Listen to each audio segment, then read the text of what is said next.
चौकटीमध्ये पॅराग्राफ येतात. त्या पॅराग्राफला कसं सॉल्व्ह करायचं हे तुम्हाला तुमच्या शिक्षकांनी बरोबरच सांगितलं असेल.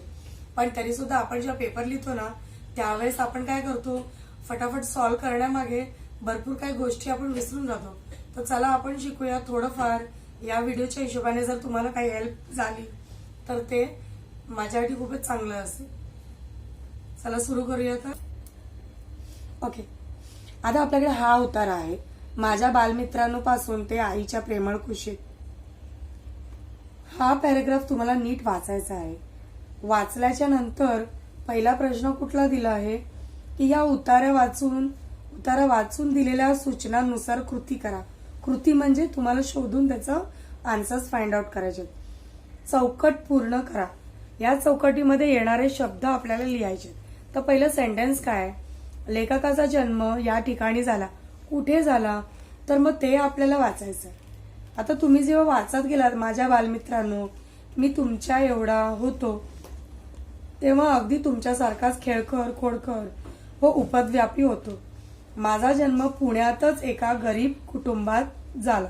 मग कुठे झाला लेखकाचा जन्म, तर पुण्यात. मग हे पुणे असं लिहायचं आहे, तिकडे पुण्यात झालं.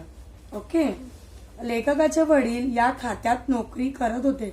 कोणत्या खात्यात म्हणजे कुठलं त्यांचं पोझिशन होतं ते आपल्याला वाचलं पाहिजे. माझे वडील त्यावेळेस पोलीस खात्यामध्ये तुटपुंजा पगारावर नोकरी करत होते. मग कुठल्या खात्यात आलं, पोलीस खात्यात. मग ते इथे लिहा तुम्ही.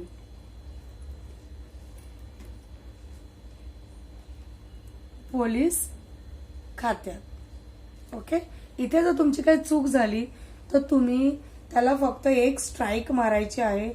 व्हाईटनर यूज नाही करायचं आहे किंवा त्याला असं खाडखोड करायची नाहीये. फक्त एकच स्ट्राईक मारून पुढे तुम्ही आन्सर लिहू शकता. ओके, आता हे झालं. नेक्स्ट आहे आकृतीबंध पूर्ण करा.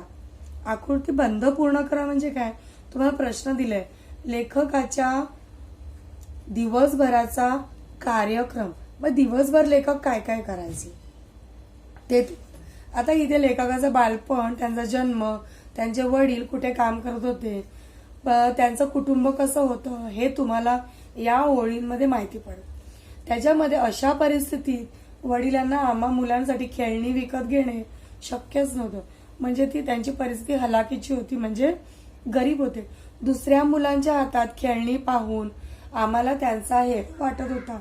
मग अशा वेळेस लेखक काय करायचे, तरी पण गल्लीतील मुलांना जमा करून काय काय करायचे, ते उन्हातान्हात विटी दांडू खेळणे, पतंग उडवणे, कधी कधी कॅम्पमधील कॅनॉलमध्ये चोरून पाहणे, कैऱ्या पेरू पाहून त्यांच्या यथेच्छ स्वाद घेणे, घरात जळण्यासाठी आणलेल्या लाकडांतून बॅट व स्टॅम्प तयार करणे व कुठून तरी जुना पुराणा बॉल पैदा करून क्रिकेट खेळणे, असा माझा दिवसभराचा कार्यक्रम असायचा.